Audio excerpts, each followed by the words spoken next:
Hello guys, terima kasih sudah mampir di channel Willy Prince. Bagi Anda yang akan menonton video ini, silakan dapat mensubscribe, like, dan komen. Karena subscribe itu gratis, silakan tinggal menekan tombol subscribe ini untuk mendukung channel saya mencapai 1000 subscribe sehingga boleh berkembang untuk senantiasa menjadi berkat bagi dunia ini. Terima kasih.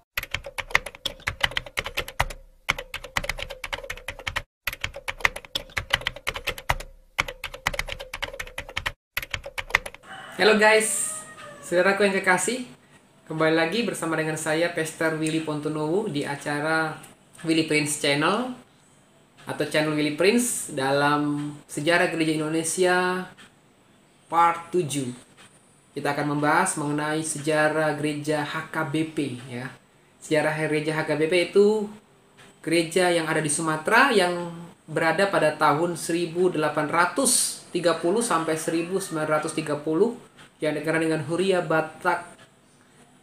Gereja HKBP namanya kepanjangannya itulah Huria Kabab Batak Protestan ya. Huria Kristen Batak Protestan. Ya, di Pulau Sumatera agama Islam sudah tersebar mulai dari Aceh di abad 13. Tapi di bagian utara seperti di daerah Batak, agama Islam tidak mendapat tempat, saudara, di Sumatera itu. Kenapa? Karena kita melihat bahwa VOC juga tidak memiliki keberanian untuk menyerang Kesultanan Aceh. Karena Aceh sangat kuat, benteng-benteng Islam begitu kuat di Aceh. Tapi VOC menguasai beberapa pangkalan di daerah selatan. Misalnya Padang, daerah Padang, Bangka Hulu itu dikuasai oleh VOC. Penginjilan di daerah Batak kalau kita melihat untuk pertama kali dimulai pada tahun 1824 ya. Dan oleh dua utusan baptis berkebangsaan Inggris, kehadiran mereka tidak mendapat penolakan. Penginjilan untuk kedua kalinya dilakukan oleh dua utusan dari Amerika. Tapi mereka mengalami tantangan dan akhirnya mati syahid, saudara. Ini metode yang dilakukan oleh seorang tokoh yang luar biasa yang melakukan pelayanan penginjilan di Sumatera, tepatnya berdirinya HKBP. Kita pasti mengenal seorang tokoh yang bernama Nommensen ya. Nommensen dalam penginjilan daerah Batak, dia melakukan satu metode. Yang pertama, menerjemahkan Alkitab Perjanjian Baru ke dalam bahasa Batak ya, dan mengarang cerita Alkitab yang berbahasa Batak Toba, saudara. Mengajar orang-orang, yang kedua, mengajar orang-orang untuk membuat gilingan padi dan memikirkan perbaikan pertanian, peternakan, perkebunan, lain-lain. Jadi, Nommensen ini sangat peduli dengan lingkungan, sangat peduli dengan kehidupan sosial pada zaman itu, sehingga konteks penginjilan atau pelayanan pemberdayaan masyarakat dia lakukan dengan membuat gilingan padi. Yang ketiga, berusaha menghilangkan sistem perbudakan di daerah Batak. Dia bagaimana menghilangkan sistem perbudakan, lalu mendirikan sekolah, mendidik orang-orang pribumi untuk menjadi pendeta-pendeta dan guru-guru Injil. Wow, luar biasa apa yang dilakukan oleh Nommensen ini, saudara. Dia menyusun tata gereja dan mengadakan penginjilan secara massal dan memuridkan. Dia melakukan pengkaderan, pemuritan secara pribadi kepada orang-orang pribumi pada zaman itu. Melalui pengorbanan dan kebijaksanaan Nommensen, Gereja Huria Kristen Batak Protestan yang dikenal dengan HKBP bertumbuh dengan pesat. Dan konon ceritanya bahwa HKBP ini adalah sinode terbesar di Indonesia. Sinode terbesar, bukan yang pertama ya. Yang pertama tadi GPI. GPI itu yang pertama, Gereja Protestan Indonesia. Tapi sinode yang terbesar sampai hari ini adalah HKBP. Kekristenan sangat mengakar kuat di daerah Batak ya, Sumatera, dan sangat identik antara Kristen dengan Batak, seperti Ambon dengan Kristen, begitu juga dengan Manado dengan Kristen. Batak pun dengan Kristen itu pasti ketika dia adalah orang Batak, dia pasti agamanya Kristen. Pada tahun 1930 HKBP menjadi denominasi Kristen yang pertama di Indonesia yang berdiri sendiri dengan jumlah anggota kurang lebih pada zaman itu ya, tahun 1930 adalah 275.000 orang. Berkat penginjilan yang dilakukan oleh orang-orang Batak sendiri selain Nommensen, pada akhirnya suku-suku Batak bukan Toba dapat disentuh oleh Injil. Wow, luar biasa apa yang dilakukan oleh Nommensen ini. Ya, secara singkat perkembangan kekristenan selain di Sumatera, kita juga akan melihat di Kalimantan secara singkat. Yang pertama kita melihat para sending Belanda yang memulai pelayanannya di daerah Kalimantan. Dan banyak di antara mereka yang mati syahid, saudara. Jadi pada tahun 1836, para penginjil Jerman masuk Kalimantan Selatan melalui Banjarmasin. Jadi kalau saudara yang ada di Banjarmasin, luar biasa, tempat penginjilan pertama di Kalimantan itu di daerah Banjarmasin. Cara kerja dan persoalan yang terjadi di dalam pelayanan mereka yaitu membaptis budak, ya. Jadi mereka menjangkau budak, kira-kira 1.100 orang budak. Kemudian dikumpulkan di beberapa desa Kristen dan mereka dilayani dengan serius, saudara. Pada tahun 1859 terjadi pemberontakan besar-besaran terhadap orang-orang kulit putih. Hampir 23 tahun usaha penginjilan di daerah Kalimantan punah. Suasana berbeda dengan yang terjadi di Kalimantan Timur, saudara. Kalimantan Timur dan Barat pada tahun 1930 terjadi gerakan lawatan Roh Kudus. Kalau di Banjarmasin terjadi penginjilan konservatif, bagaimana penginjilan yang dilakukan oleh orang-orang Jerman, orang kulit putih, tapi 23 tahun akhirnya penginjilan itu punah, tidak berkembang, tidak berjalan seperti biasa. Tapi justru yang terjadi sebaliknya di Kalimantan Timur dan Barat, di mana tahun 1930 gerakan Roh Kudus terjadi, lawatan Tuhan, sehingga di tahun 1930 itu terjadi banyak mujizat, kesembuhan ilahi yang membuat banyak jiwa bertobat. Itu yang terjadi di Kalimantan. Lalu kita lihat apa yang terjadi di Sulawesi Tengah dan Sulawesi Selatan. Kita kenal dengan dua tokoh yang ada di Sulawesi Selatan dan Sulawesi Tengah. Dulu pernah terjadi DITI, ya, pemberontakan DITI, Kahar Musakar, ya, Kahar Musakar yang terjadi di sana. Tetapi ada dua tokoh penginjil yang luar biasa dari Belanda. Penginjil itu bernama Kruit, ya, Kruit dan Adriani. Kruit dan Adriani adalah perintis gereja di daerah Sulawesi Tengah dan Sulawesi Selatan. Mereka dengan sengaja bekerja untuk menghasilkan sesuatu gerakan massal, pertobatan yang massal. Selama 17 tahun mereka berdua tidak melayangkan baptisan karena menunggu keputusan kepala desa. Dan akhirnya hasil yang mereka capai pada tahun 1909. Wunti, seorang kepala kampung, bertobat dan dibaptis. Secara otomatis seluruh warga mengikuti jejaknya. Di tahun 1954 terjadi satu gerakan besar-besaran sehingga sampai pada tahun tersebut jumlah orang percaya mencapai 150.000 orang. Wow, luar biasa, saudara. Hanya sekitar 40 tahun, ya, dari tahun 1909 sampai 1954 terjadi pertobatan massal, 150.000 orang bertobat dan dibaptis. Bagaimana dengan Irian Jaya, saudara? Kalau kita melihat dengan Irian Jaya adalah lahan penginjilan yang sangat subur bagi kaum Protestan. Kita bisa melihat bagaimana tahun 1855 ada dua penginjil Belanda yang bernama Geisler dan Otto tiba di Irian Jaya. Dan kemudian mereka melayani di daerah suku yang terkenal dengan suku Numfor, ya. Suku Numfor di tahun 1855. Di Numfor, Geisler dan Otto mengadakan kebaktian di rumahnya sendiri dengan menggunakan bahasa suku Numfor. Pada tahun berikutnya, para Zending UZG mengadakan penginjilan di daerah pedalaman Irian. Dan namun mereka menghadapi banyak tantangan, di mana terkena penyakit malaria, terkena kepada orang-orang kanibal yang memakan manusia, ya, pada zaman itu. Keganasan suku-suku yang membunuh, menghabisi mereka.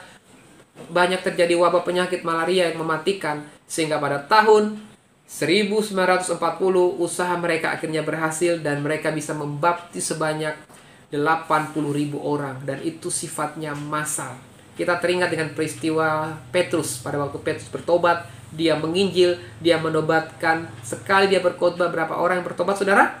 3.000 jiwa bertobat, ya. Yang berikutnya, Nusa Tenggara Timur.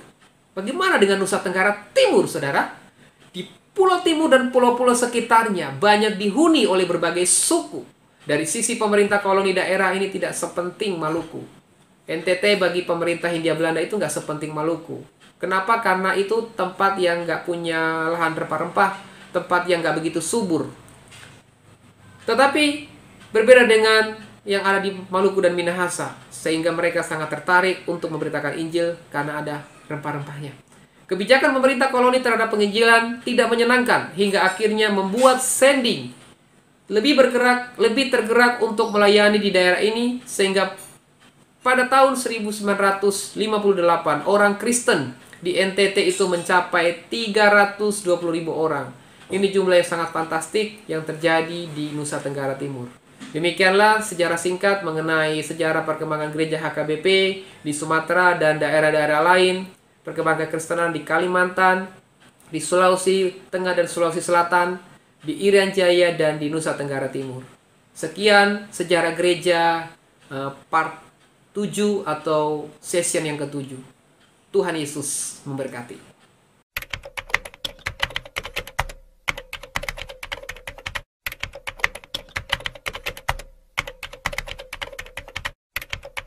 Oke saudara, kembali lagi bersama dengan saya Willy Pontelu di channel Willy Prince.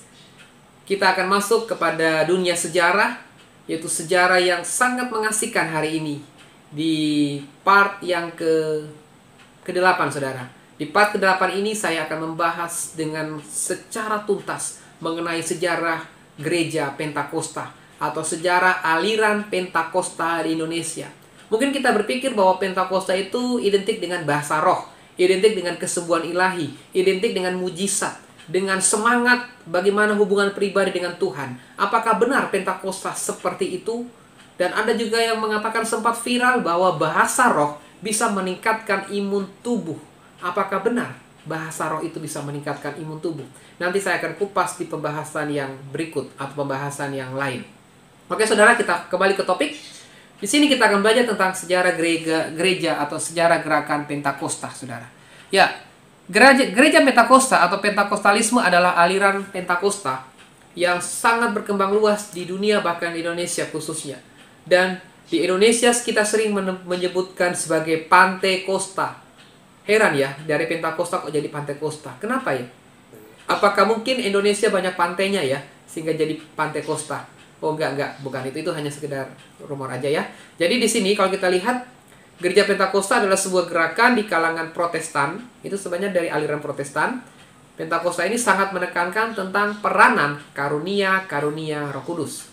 Aliran ini sangat mirip dengan gereja karismatik atau gerakan karismatik, namun gerakannya muncul lebih awal dan terpisah dari gereja arus utama, yaitu gereja Katolik dan Protestan.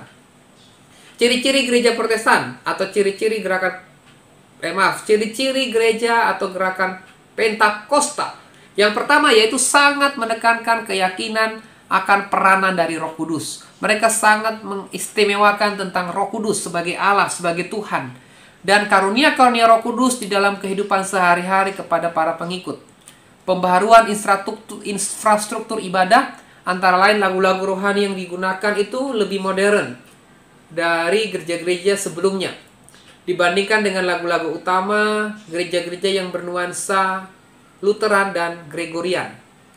Gereja ini mengizinkan peran kaum perempuan. Jadi kaum perempuan bisa melayani di dalam setiap sakramen, pelayanan baptisan, pelayanan perjamuan, maupun pelayanan-pelayanan kerohanian lainnya.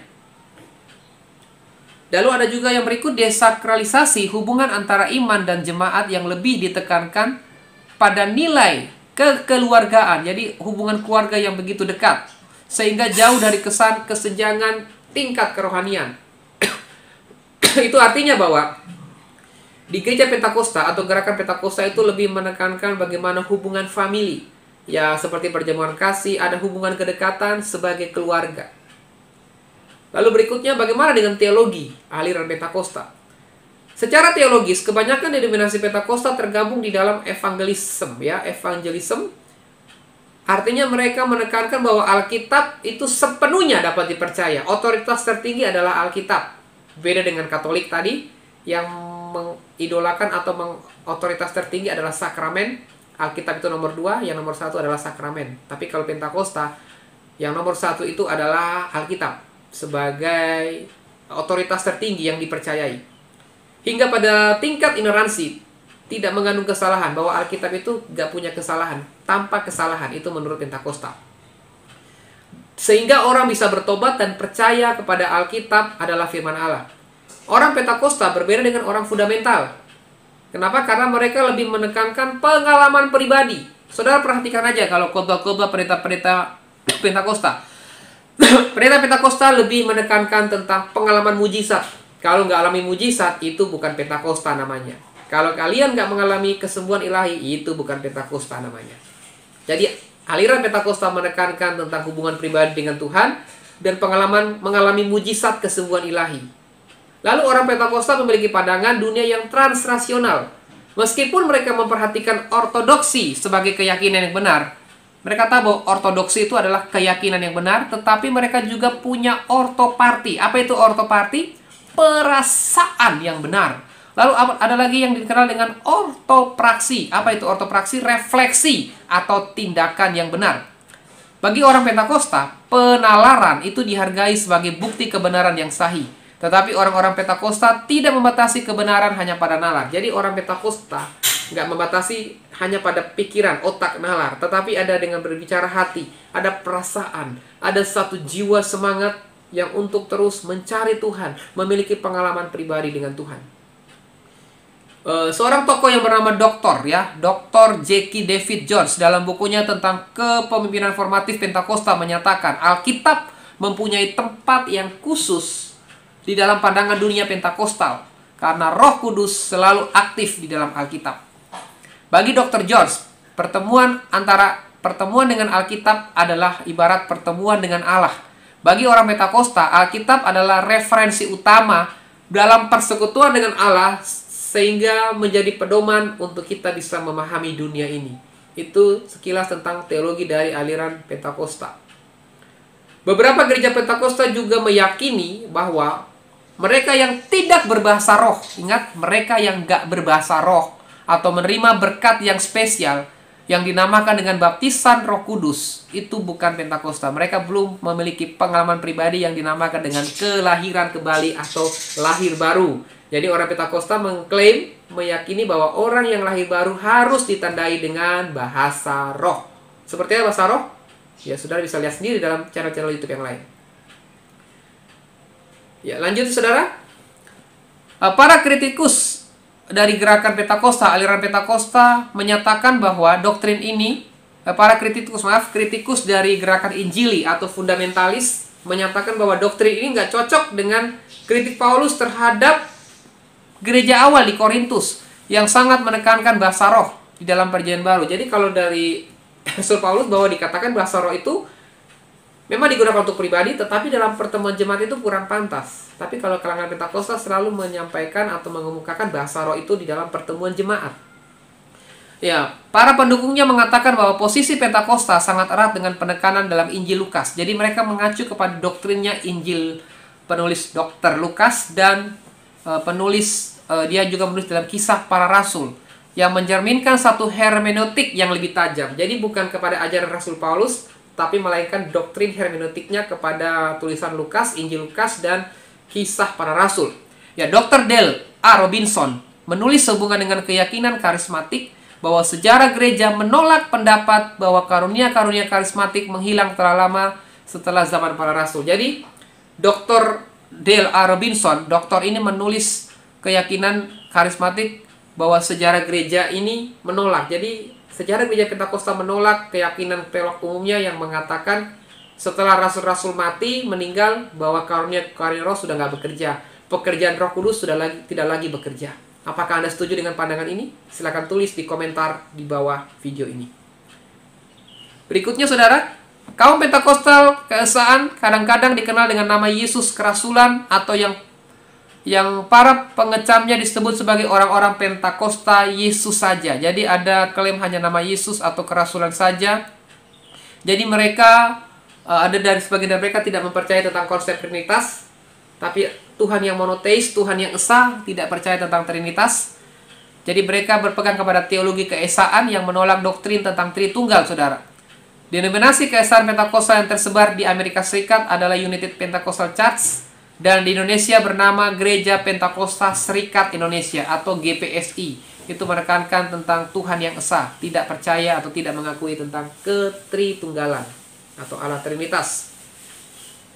Ya, perkembangan gereja Pentakosta di dunia, kalau kita melihat di dunia ini terjadi banyak perkembangan, yaitu yang menonjol adalah gerakan kesucian. Di tahun 1867 terjadi gerakan kesucian yang hebat. Mereka mendirikan perhimpunan pertemuan kemah nasional untuk memasyurkan kesucian Kristen ya di dunia. Lalu ada tokoh yang bernama Agnes Osman ya, Pentakosta modern, bertumbuh di tahun 1901. Dia lahir dan berkembang di tahun 1901. Seorang tokoh yang bernama Agnes Osman ya, menerima karunia bahasa roh yang dikenal dengan glossolalia. Jadi kalau bahasa roh yang nggak bisa diartikan, nggak orang di dunia nggak tahu, itu namanya glossolalia. Tapi kalau bahasa roh yang dikenal di dunia, bahasa negara di dunia, itu adalah senolalia. Bahasa yang bisa ditahu oleh, misalnya saya orang Indonesia berbahasa Cina, nggak tahu bahasa Cina, tapi orang Cina mendengar, itu namanya senolalia. Atau saya berbahasa Yunani, orang Yunani mendengar, itu namanya senolalia. Tapi glossolalia adalah bahasa roh, bahasa malaikat yang tidak semua orang tahu kecuali ada karunia yang menafsirkan. Ya, Agnes Osman mendapatkan karunia glossolalia di tahun 1901, tepatnya di suatu persekutuan doa di sekolah Alkitab Bethel di Topeka, Kansas. Lalu ada lagi namanya Charles Parham, seorang pendeta yang berlatar belakang Metodis, merumuskan ajaran bahwa bahasa roh adalah bukti alkitabiah dari baptisan Roh Kudus. Jadi kalau orang berbahasa roh adalah tanda awal orang mengalami baptisan Roh Kudus. Lalu gerakan Pentakosta muncul lagi di Eropa. Di Eropa tapi juga muncul di Amerika. Sekitar tahun 1906. Gerakan ini awalnya muncul dalam gerakan Metodis, saudara, yang berkeinginan untuk kembali kepada kegairahan. Ada kegairahan, ada hidup sederhana. Bagaimana hidup sederhana menekankan kembali kepada pertobatan yang sejati. Yang menjadi cita-cita dalam kebangunan rohani Metodis, seperti yang dianjurkan dalam teologi Wesley ya. John Wesley adalah tokoh dari ajaran Metodis. Dalam perkembangan penganut gerakan ini tahun 1900, seorang tokoh gerakan tersebut, Charles Parham dari Metodis, dia keluar dan mengembangkan 3 pokok ajaran yang kemudian menjadi ciri dari gerakan Pentakosta. Yang pertama yaitu penekanannya pada eskatologi. Apa itu eskatologi? Akhir zaman. Ya, seringkali pendeta-pendeta Pentakosta sangat lihai, sangat hebat dalam khotbah akhir zaman tentang kedatangan Tuhan, tentang gerakan tentang 66 ya, antikris, microchip, tentang rapture, pengangkatan, dan juga tentang dunia baru ya, kerajaan 1000 tahun damai, saudara. Lalu juga ada tentang karunia Roh Kudus atau baptisan Roh Kudus, khususnya karunia bahasa lidah sebagai tanda seseorang menerima karunia dan baptisan Roh Kudus. Lalu juga tentang kesembuhan ilahi dan pekerjaan-pekerjaan Roh Kudus. Itu yang dilakukan oleh Pentakosta di dunia. Gerakan ini meluas dimulai dari kebangunan rohani di Azusa Street tanggal 9 April 1906 di rumah Edward Lee di Los Angeles. Ia menggambarkan pengalamannya dipenuhi Roh Kudus pada tanggal 12 April 1906. Lalu kita melihat bagaimana tentang gerakan Pentakosta di Indonesia. Kalau di Indonesia, sejarah Pentakosta di Indonesia dimulai lebih terorganisir dengan berdirinya The Pinkesberg ya. Namanya The Pinkesberg in Netherlands, India. Di dalam buku sejarah gerakan Pentakosta dan karismatik oleh David D.S. Lumoindong ya. Mungkin kakeknya Gilbert Lumoindong ini penulisnya. Ya, pada awalnya dengan pelayanan misi dari Wenin. Ya, Wenin Van Loon bersama Johannes Thyssen, Johannes Bernard dari Liverpool, Inggris, Wenin van der Ol, Wenin Van Loon Holt ya, dari satu persekutuan yang bernama De Bonfort ya, De Bonfort Evangelist, yang membentuk satu yayasan. Namanya yayasan ini adalah The Sending Fahrenheit. Sebagai pimpinan sekolah ditunjuklah Wenin van der Loon ya. Jadi di sini mereka membangun kebangunan rohani di Temanggung, saudara. Kalau kita melihat di Temanggung, mereka mendirikan yayasan ini dan terus berkembang sehingga mulai Temanggunglah terjadi lawatan Tuhan, terjadi pertobatan yang luar biasa.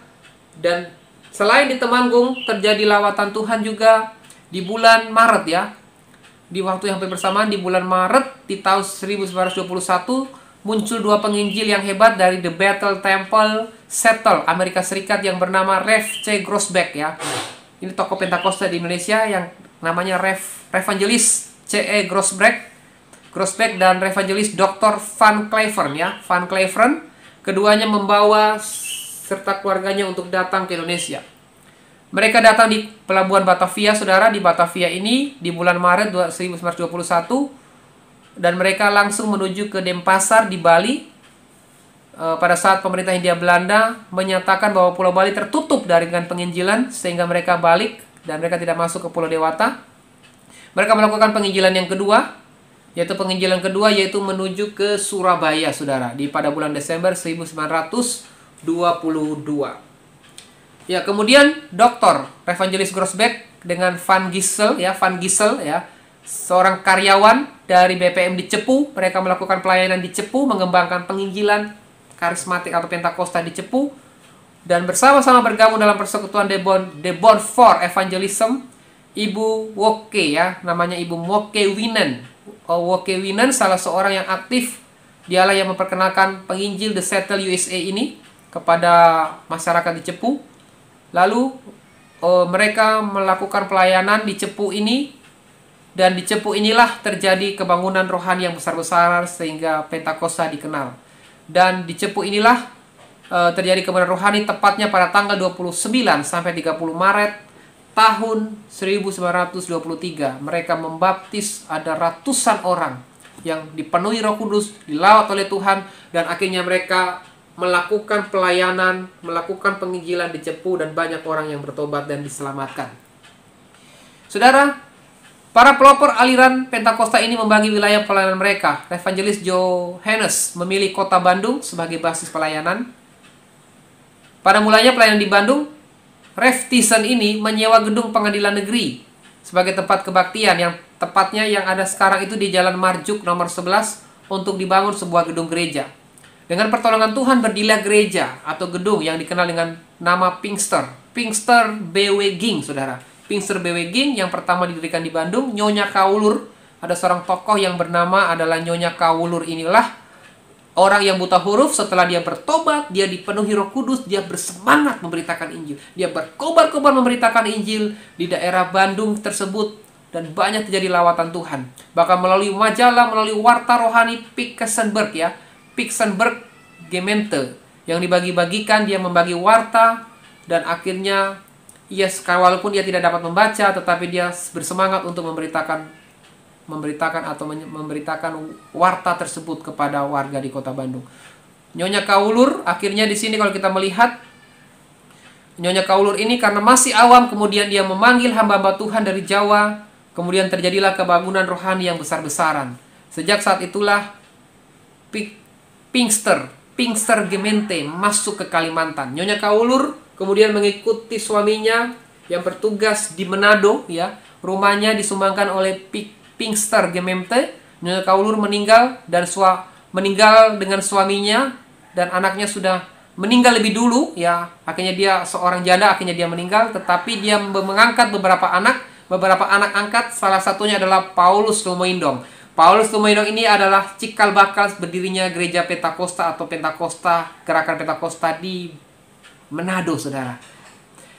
Seorang pembawa api Pentakosta di tahun 1970-an yang mengubarkan gerakan karismatik persekutuan 2 di kota Manado yang bernama Paulus Lumoindong. Demikianlah kisah tentang sejarah Pentakosta yang ada di Cepu, di Temanggung, di Manado. Jadi 3 tempat ini yang lawatan Tuhan pertama di Indonesia, yaitu Cepu, Temanggung, dan juga di Manado termasuk Bandung. Sekian presentasi atau penjelasan dari saya tentang sejarah gerakan Pentakosta di Indonesia.